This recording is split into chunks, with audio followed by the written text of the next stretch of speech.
Assalamualaikum warahmatullahi wabarakatuh. Perkenalkan, nama saya Iman Nuraiman, NIM 1903020049 dari Prodi Teknik Sipil kelas B. Di sini saya akan memaparkan materi tentang perencanaan tebal perkerasan jalan. Metode perencanaan penentuan tebal perkerasan didasarkan pada buku petunjuk perencanaan tebal perkerasan lentur jalan raya dengan metode analisa komponen nomor SNI 1732-1989F. Perencanaan jalan baru ini digunakan untuk penentuan tebal perkerasan, di mana perkerasan jalan tersebut akan terdiri atau meliputi seluruh lapisan perkerasan jalan dari tanah dasar, subbase course, base course, dan surface course. Juga berlaku untuk perencanaan rekonstruksi jalan, full depth pavement, dan pelebaran jalan. 1. Daya dukung tanah dasar. Daya dukung tanah dasar sangat mempengaruhi ketahanan lapisan di atasnya dan mutu jalan secara keseluruhan. Untuk menentukan daya dukung tanah dasar, terlebih dahulu harus ditentukan CBR California Bearing Ratio dari tanah dasar itu. Pada satu titik pengamatan diharapkan telah mewakili nilai CBR tanah dasar sedalam 1 meter. Apabila terjadi perbedaan nilai CBR pada satu titik pengamatan, maka dilakukan perhitungan CBR mewakili dengan formula di bawah ini. 2.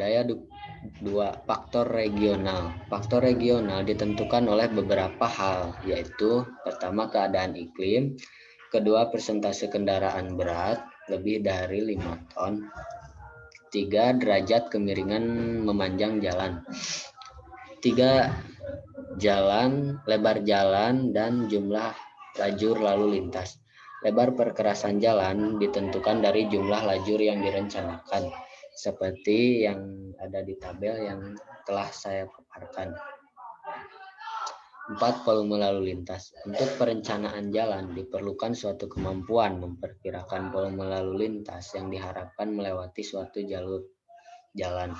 Volume lalu lintas adalah jumlah kendaraan yang melewati satu titik pengamatan pada suatu jalur jalan selama satu satuan waktu.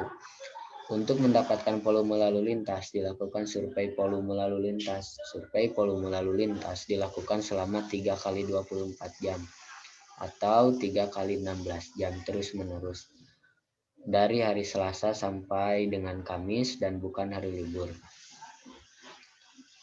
Yang kelima, angka ekivalen beban sumbu. Angka ekivalen beban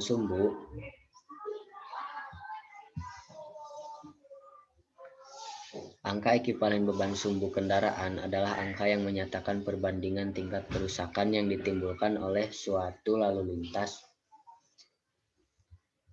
beban sumbu tunggal atau ganda kendaraan terhadap tingkat kerusakan yang ditimbulkan oleh satu lintasan beban standar sumbu tunggal seberat 8,16 ton atau 18.000 lb.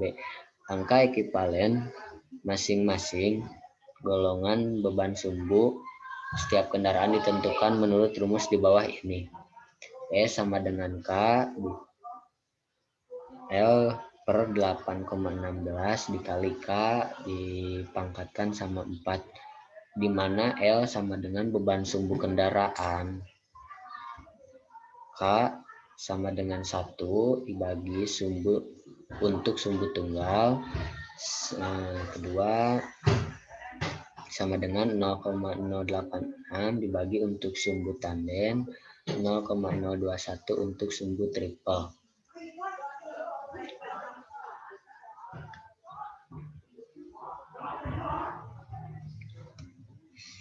6. Lintas ekivalen. Yang dimaksud dengan lintas ekivalen adalah suatu nilai ekivalen tingkat kerusakan jalan akibat repetisi dari lintasan kendaraan selama satu satuan waktu. Lintas ekivalen dibedakan atas pertama, lintas ekivalen permukaan, kedua, lintas ekivalen akhir, ketiga, lintas ekivalen tengah, Keempat, lintas ekivalen rencana.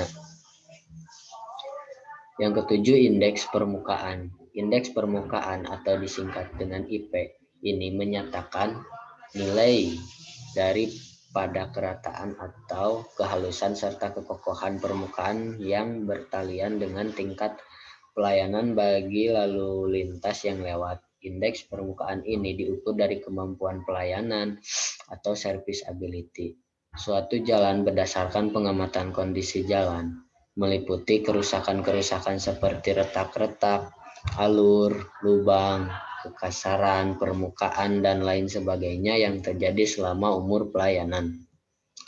8. Koefisien ketentuan relatif. Koefisien ketentuan relatif masing-masing bahan dan kegunaannya sebagai lapis permukaan pondasi bawah ditentukan secara kolerasi sesuai nilai Marshall test. Untuk bahan dengan aspal, kuat tekan untuk bahan yang stabilisasi dengan semen atau kapur atau CBR untuk bahan lapis pondasi bawah. 9. Indeks tebal perkerasan atau ITP. Indeks tebal perkerasan atau ITP adalah suatu indeks yang menentukan tebal perkerasan dan ditulis dengan rumus umum sebagai berikut. Seperti yang telah saya paparkan di bawah ini. Batas minimum tebal perkerasan. Ya.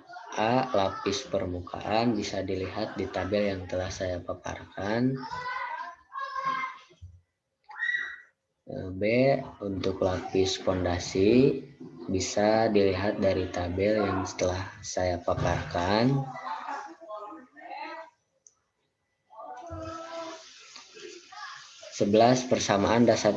Persamaan dasar.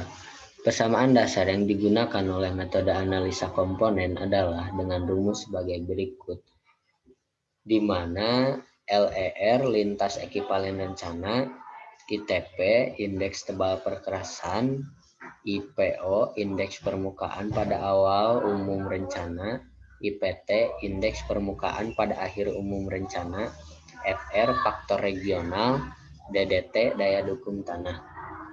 Sekian yang bisa saya paparkan, lebih dan kurangnya mohon dimaafkan. Saya tutup dengan ucapan Assalamualaikum warahmatullahi wabarakatuh. Di stop share nih. Ayo tuh.